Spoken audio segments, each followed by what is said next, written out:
Karibu ndugu mtazamaji wa kipindi chetu cha Haki na Wajibu.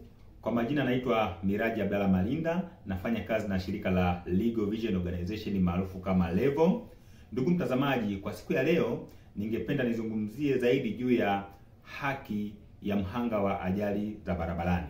Kama tunavyofahamu, imekuwa ikitokea matukio mengi ya ajali za barabarani, na ajali hizo zimekuwa zikisababisha wakati mwingine vifo, zikisababisha majeraha na hata kupata madhara mengine ikiwemo masuala ya upotevu wa mali au vitu kadhaa. Kabla sijakwenda kuingia kwa undani zaidi kwenye kuelezea ni hatua zipi na namna gani ya mtu kupata haki yake, hususan haki ya fidia, ningependa nianze juu ya mambo ya kuzingatia, hususan pale unapotumia vyombo vya usafiri kama mabasi.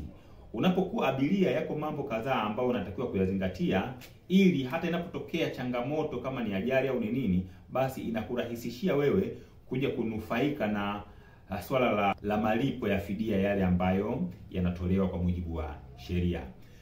Jambo la kwanza la kuzingatia unapotumia vyombo vya usafiri hususan mabasi, hakikisha kwamba unafahamu jina la gari, lakini pia unafahamu namba ya usajili wa gari. Lakini jambo jingine ambalo pia unatakiwa kulizingatia ni kuzingatia kwamba unaposafiri hakikisha unatumia magari ambayo yameruhusiwa kisheria kusafirisha abiria. Yaani kama wewe ni abiria, hakikisha unasafiri kwenye gari ambalo limeruhusiwa kupandisha abiria. Lakini kama unasafirisha mizigo, hakikisha pia unasafirisha kwenye magari ambayo yameruhusiwa kusafirisha mizigo.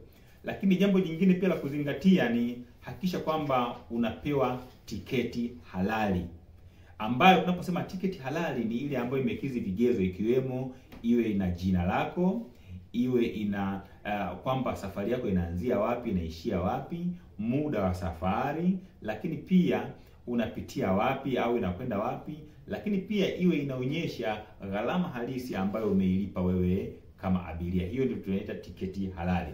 Lakini pia hakikisha kwamba unaposafiri unafahamu jina la dereva ambaye anakuendesha kwenye chombo hiko cha usafiri.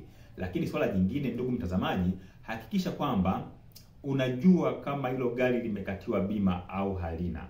Lakini ni vyema ukapanda gari ambalo limekatiwa bima.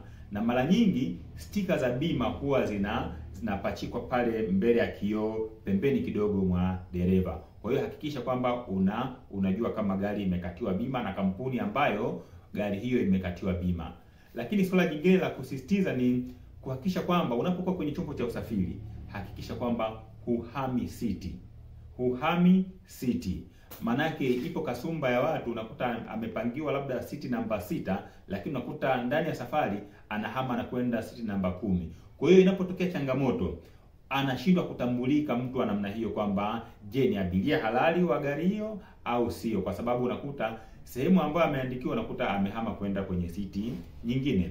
Lakini swala jingine, hakikisha kwamba unaposafiri unatumia majina yako halisi. Yaani kwa mfano kama wewe unaitwa John, hakikisha kwenye nyaraka zako za kusafiria basi jina hilo linaonekana kama lilivyo. Isije ikawa unaitwa John lakini kwenye nyaraka za kusafiria umeandikwa Joseph. Hivyo. Kwa hiyo majina yaendane. Lakini pia hakikisha unaposafiri unakuwa na nyaraka zako muhimu ikiwemo vitambulisho. Hiyo itasaidia pale inapotokea changamoto ni rahisi wewe kutambulika kwamba ulikuwa ni abiria halali wa kwenye chombo hiko cha usafiri.